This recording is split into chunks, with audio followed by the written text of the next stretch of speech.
Hello po mga kababayan, si Dante Maravillas. Dito muna tayo sa ating podcast, Life with Dante M.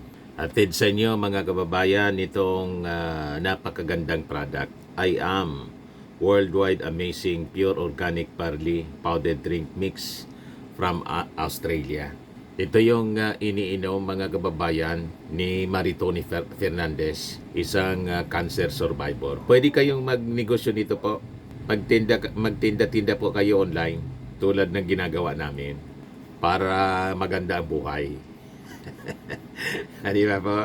Saka ito, Firmax Firming and Lifting Cream. Anti-aging po at mainam sa mga pains at paninigas ng mga kaso-kasuan para laging bata ang itsura. Hindi isip bata. Iba naman yung isip bata. So, ibigay ko sa inyo po itong mga magagandang balita dito, lalo na sa ating mga anak, siyempre sa mga magulang, na kayod ng kayod para mabigyan ng magandang future yung kanilang mga anak. So, ito po ay magandang balita para sa ating mga magulang at mga anak. Yung ating gobyerno, mag-allocate sila ng 60 billion pesos para sa free public college education and TechVoc program sa 2026. Kasi napaka-importante mga kababayan yung edukasyon para mabago po ang kalagayan ng ating buhay. Pero hindi lahat mga kababayan ng nag-graduate o masinso sa buhay. Bakit niya ganon, Mr. Maravillas? Kasi po, hindi lahat ng graduate po may tamang mindset, naka-acquire ng tamang mindset. Nasa mindset pa rin mga kababayan ang pag-asenso. Pag mali yung mindset mo, kahit nakagraduate ka na, hindi ka pa rin asenso. Pag ang mindset mo sa mahirap, reklamador, madaling sumurrender sa mga kabiguan, yan ang sinasabi natin palagi.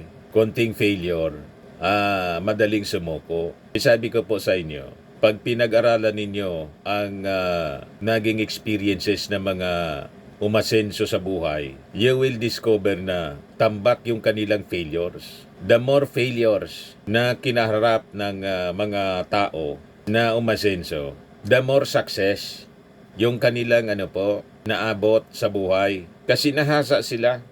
Yung kanilang isipan and skills nahasa. Palagi na lang failure eh.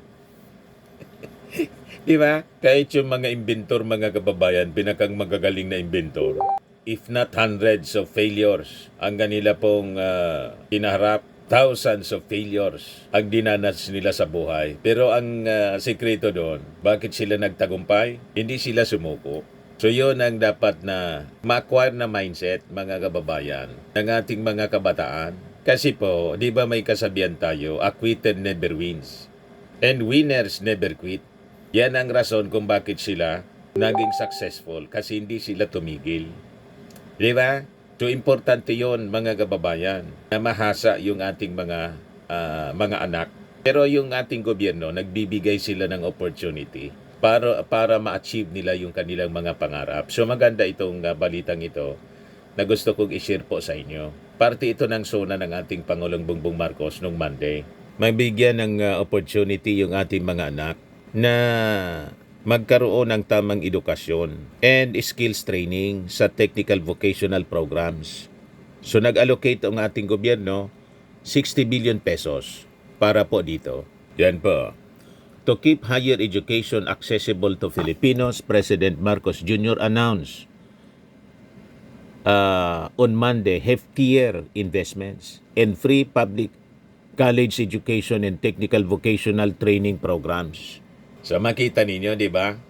Investment yung term na ginamit. Kasi kailangan naman talaga po tayo na mag-invest sa human capital. Pinaka-importante po yung human resources. Kasi pag wala tayo po na quality human resources, hindi po unlad yung ating hindi unlad yung ating bansa. And ang bawat pamilya, mga kababayan, magiging problematic. You just imagine yung mga anak natin kung puro inutil. Di ba? Hindi marunong ng mga gawain. So, importante ang edukasyon and skills training po para makita ang bawat pamilya Pag may kita ang bawat pamilya, maasenso ang komunidad. Maunlad ang barangay, maunlad ang bayan, maunlad ang bansa. Di ba? Yung itinuturo sa atin, dapat magsimula po sa pagpaunlad ng pamilya. Because family is the smallest unit of our society. So, importante ang paglilingap sa bawat pamilya, sa ating mga anak. So, sabi ng ating Pangulong Bongbong, 60 billion na niya yung ating i-allocate para pondohan ang tuition, free tuition for millions of students sa mga public colleges and textbook programs. Kung tutungtong naman sa kolehiyo, nakanda ang malaking pondo para sa pagtustos sa libreng pampublikong edukasyon sa kolehiyo. Pati na rin ang mga subsidy at financial assistance para mas higit pang nangangailangang mga estudyante. So, libre na po ang edukasyon sa publiko, pampublikong mga colleges and universities, pati sa textbook. So, currently, over 2 million students benefit from the government's free higher education program each year. Under President Marcos administration, an additional of 260,000 youth gained access to the free college education program, helping more youth realize their dreams. So sabi ng ating Pangulo, ang priorities ng ating gobyerno ay yung mga anak ng Pantawid Pamilyang Pilipino Program of 4-piece members for the free college and textbook programs. Kasi yan po, identified na sila na talagang mula sa mahihirap na pamilya. So ang daming nabago po ang buhay. Yung iba, tinutuligsa po yung 4-piece. Huwag naman ganun po. Mabuti kayong nagtutuligsa ng 4-piece. Magaganda na yung buhay ninyo siguro. Maayos na yung buhay ninyo. Itong mga struggling families, pagbigyan naman po ninyo na makatawid sa kahirapan, yan ang pinaka-purpose ng 4-piece. So that pag nakatawid na sila sa kahirapan, gagraduate na sila as member ng 4-piece. Nakatayo na sila sa kanilang sariling paa kasi yung mga anak na graduate po, nagkatrabaho na. Di ba? So the President also highlighted the increasing number of scholarship awarded by the Technical Education and Skills Development Authority or TESDA. In 2024 alone, the TESDA awarded more than 200,000 additional scholarship, enabling more Filipinos to gain job-ready skills and training. Marami na po na nakagraduate sa TESDA programs. Ang nasa ibang bansa na po, mas malaking sweldo yung nakuha po nila. At dahil sa ganong nangyari sa kanila, natulungan na rin yung kanilang mga kapatid na makapagtapos sa pag-aaral. O di ba? And eventually, yung iba nakaisip na magnegosyo mula sa kanilang sahod. Umasenso na rin po sa buhay. So, hindi abang panahon, mahirap po ang kalagayan ng mga pamilyang ito. May mga kanya-kanya silang kwampo, may mga kanya-kanya rin silang pangarap sa buhay na someday hindi palaging mahirap. Diba? Kaya sabi ng ating Pangulo, kitang-kita rin natin kitang-kita natin ang bunga ng mga programang ito. Napakataas ngayon ng bilang ng kabataan nating pumasok sa kolehiyo o TESDA. So sabi ng ating Pangulo, ang Pilipinas ngayon ranks second in Southeast Asian region for youth enrollment in college and textbook programs. So, the President urged parents to fully seize these educational opportunities, emphasizing that the government's goal is for every Filipino family to have at least one member who has graduated from college or completed a TESDA program. Hindi yung nung panahon ko po, nung aking kabataan, may mga kakilala kong kabarangay, 8 ang anak, 10 ang anak, lahat lang elementary ang natapos. Hindi makatungtong mga kababayan ng high school. Sa sobrang hirap ng buhay. So ito yung sinosolve mga kababayan ng ating gobyerno. Makatapos, kung pinili nila ang textbook programs, mas maraming opportunities nga po sa textbook programs. kung ang ambisyon ninyo ay lumuwas ng bansa, ang daming umasenso sa buhay. Hindi na kumuha mga kababayan ng 4-year course. Kasi yung ibang nag-abroad, agtapos ng kurso, 4 na taon, ganun din yung bagsak. Yung nakuha ang trabaho o in-apply na trabaho, yung ino-offer sa TechVoc programs.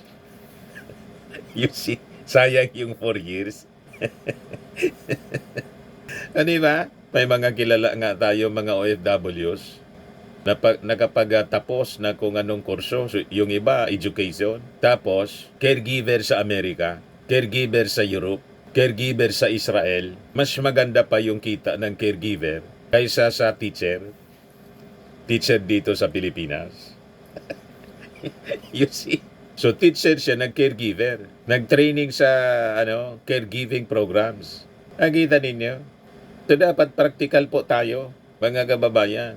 Kung saan yung programa na may malaking opportunity na makatrabaho, yun naman yun eh. O ngayon, yung mga teachers ngayon, mga kababayan, masasaya. Bakit niya, Mr. Maravillas? Starting this school year, yung mga teachers, babayaran na yung kanilang overtime. May overload pay na sila, mga kababayan, starting this school year. O, di ba? Ngayon lang yan mangyayari, mga kababayan. Yung mga teachers natin, hindi overload pay, overwork. Diba? Nasa bahay na. Yung trabaho pa rin yun inaasikaso. Ganyan katindi ng trabaho. Stressful talaga ang trabaho ng isang teacher. Pero wala silang overtime pay. Pero ngayon, mababago na po. Ngayon lang siya, mga kababayan, mangyayari. Sa haba ng panahon na lumipas, mga kababayan. Kaya mabuhay ang ating mga guro. Kasi dahil sa kanila, tayo ay natuto. Without our teachers, mga kababayan, hindi natin mararating ang ating kinalalagyan ngayon. Kaya we have to value the noble profession, mga kababayan, ng ating mga teachers at saluduhan natin ang ating mga guro sa kanilang sakripisyo, mga kababayan. Kaya sabi ng ating Pangulo noong Monday, at ngayong school year na to, makakatanggap na kayo ng kabayaran para sa inyong teaching overload at para sa inyong overtime. The President also assured them that their performance will not be measured solely by the number of students they pass, but by how will they nurture, guide, and inspire learners to aim higher in life.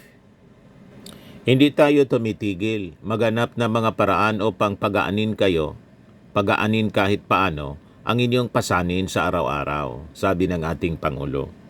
So Marcos highlighted his administration's effort to uplift the teaching profession, noting the creation of 60,000 additional teaching positions and the streamlining of administrative requirements to allow teachers to focus more on instruction. He said that nearly 100 non-teaching documents previously required of educators have been removed to ease their workload. He also told them that the government will digitize the remaining paperwork that teachers still need to process so they can do it online and directly from their new laptops. Lahat ng teachers po sa public school, bibigyan ng ating gobyerno ng laptop. At sabi ng ating Pangulo, yung mga bagong laptops niya for teachers, binili with no anomalies. May patama po. Yung mga nauna kasi po na biniling mga computers, punong-puno ng irregularities. Kaya sinabi niya, itong mga laptops niya, ang mga teachers, binili na walang anomalya. You see? So magkakaroon sila. Bawat teacher, mga kababayan, sa public school, bibigyan po ng laptop. O di ba? Napakaganda. Kaya yung isang abogado, mga kababayan, na vlogger din ito, si Attorney Rene Bueno, sabi niya sa kanyang post, "It's no secret I supported Leni Robredo in the last election and I did not vote for PBBM. In fact, I went as far as spending my own money for flyer, printing, and even putting up billboard for Robredo on the Ortigas Avenue Extension Highway. My initial expectation was that PBBM's priority would be to clear the Marcos name. But watching his actions unfold, I'm seeing a leader with genuine political will and a clear intent to fight corruption. It's a pleasant surprise to witness such statesmanship. Di ba, mga kababayan, na-convert na yung mga pinglawan. Sumusuporta na mga kababayan sa ating Pangulong Bongbong Marcos. Wala nang kulay para sa ating Pangulo. At tingnan naman ninyo, yung sektor ng edukasyon, priority niya mga kababayan. Pati yung ating mga teachers magkakaroon na ng libreng laptops para maging magaan sa kanila yung kanilang mga trabaho. Di ba? At may overtime pay na rin po sila. Pero importante sa atin, be you are teachers or ordinary workers, graduate ng 4-year course or techbook, mag-save po tayo para sa ating future. At iwaksi natin yung mga limiting beliefs. May mga paniwala po tayo kasi na namana natin sa ating mga ninuno na tinatawag na limiting beliefs. Kailangan nating mag-save for a secure future para sa ating retirement someday. Yun ang ginagawa namin ngayon. Kaya nga ito, pang-retirement ko na to. Kaya ako nagtinda-tinda after my yung actual retire. Kasi nag-retire po ako, mga kababayan, nung mag-50 anyos ako. Kasi prinograma ko kasi yung aking sarili. Sabi ko, at age 50, kailangan magsarili ako para naman yung focus ng aking energy ay para naman sa aking sarili. I have to mind my own business. And this is my business. Kung wala pa kayong negosyo, you have to look for your own business. To mind your own business. Yan ang key para umasenso sa buhay at mag-save tayo. Ito'y share ko sa inyo mula sa isang coach published by The Present. Makatulong ito para ma-change yung ating mindset, mga kababayan. Pakinggan ninyo po ang kanyang lecture. Medication, hospitalization, and uncertainties. Anong ibig sabihin ng uncertainties? Just in case, mawalan ka ng trabaho. Ang sinasabi niya, may tatlong rasonan niya kung bakit kailangan nating mag-save ng pera para sa ating security, para sa ating future at mga emergencies natin. Pakinggan niyo po, mga kababayan. For the next how many months? Ang mga tao na nag-prepare ng emergency fund, bihira lang sila maka-experience ng emergencies. Pero yung mga taong walang pakialam sa emergency fund, sila yung palaging may emergencies. Anong difference? Preparation. After emergency, dapat meron kang investment. Dito na papasok yung growth funds, stock market, pag-ibig MP2, REITs, cryptocurrency, mutual funds, real estate, lahat ng yan. Yung pera na ang nagtatrabaho for you instead of you working for Correct. money. Eventually, darating yung panahon na we want to retire, we can still survive because we have passive income. Hindi natin gawin Correct. retirement plan ng ating anak. And lastly, you need to save up for desires. Yung mga bagay na gusto natin. Sad to say, Huwag yung anak gawin mong retirement plan, aasa ka sa mga anak mo, huwag. Sunod, investment, last ang emergency. This is actually wrong. Bakit spelling alone? Desires letter D, investment letter I, emergency letter E. Anong spelling? You will die financially. So ano ba dapat, sir? Dapat emergency, investment, and desires. Yung first letter, Correct. emergency E, investment I, D, desires. That spells Eid. And Eid in Muslim is actually feast. So if you save money that way, emergency, investment, desires, you are actually celebrating your financial success. Amazing, no? Alam ba ninyo mga kababayan, dahil sa aking pakikinig sa mga ganyang coaching about finances, yun ang naging dahilan kung bakit nabago yung aking mindset, nabago yung aming buhay. Na dati lubog kami sa utang. Noon nahiya ako magtinda-tinda. Nahiya ako magtinda-tinda kasi yung mindset ko, iba. Manager ikako ako. Dati ako manager, magtinda-tinda ako niyan. Broadcaster ikako ako, komentarista sa radyo. Magtitinda-tinda ako niyan. Ganon yung mindset ko noon. Pero nang makinig ako sa mga coaching po, nabago yung mindset ko. Yung nagtitinda-tinda pala ng kung ano-ano, mga kababayan, Yun pala yung may opportunity na umasenso sa buhay. Kaya kung ang dream mo umasenso sa buhay, importante magtinda-tinda ka ng mga produkto. Hindi lang yung sarili mo yung tinitinda mo.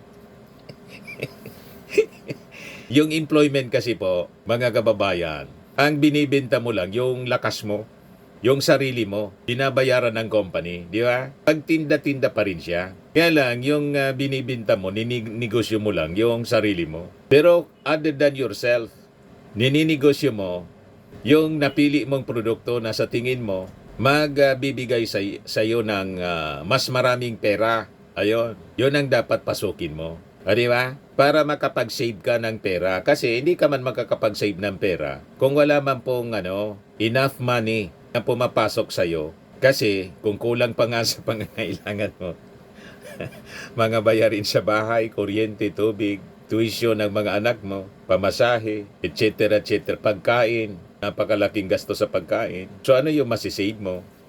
Pero yung iba, mga kababayan, naturuan ni Chinkitan ng pag-iipon, may iponaryo, kwan yun eh. Lecture on pagiging iponaryo na training. Kaya nagkaroon sila, mga kababayan, ng savings. Natuto. So kailangan nating matutunan mga bagong pamamaraan para maayos natin yung buhay. Ang advice ko po sa inyo, huwag kayong mahiya kahit matanda na tayo. Ako, matanda na rin po. Malapit na ako mag-senior citizen. Pero hindi ako nahiya magpaturo sa mga marurunong. Kasi, sabi nga po, pantas ka man at di lang paham, mayroon ka ring hindi alam. Lalo na ngayon po, ang daming bago na nangyayari sa mundo. Importante po, continuing education. Kahit hindi sa eskwelahan, through seminars, pwedeng online seminar. Di ba? Yun ang gawin po ninyo pag hindi mapag-iiwanan po tayo ng panahon. Di ba pa? So yun lang, mga kababayan. Kung hindi pa kayo nakasubscribe dito sa ating bagong channel, Life with Auntie M, click subscribe ninyo po. And pakishare naman po ninyo sa inyong mga kakilala, kaibigan ng ating video. Lagi nating tatandaan, sa buhay, you become what you believe. Ako po si Dante Maravillas. Bye-bye. God bless.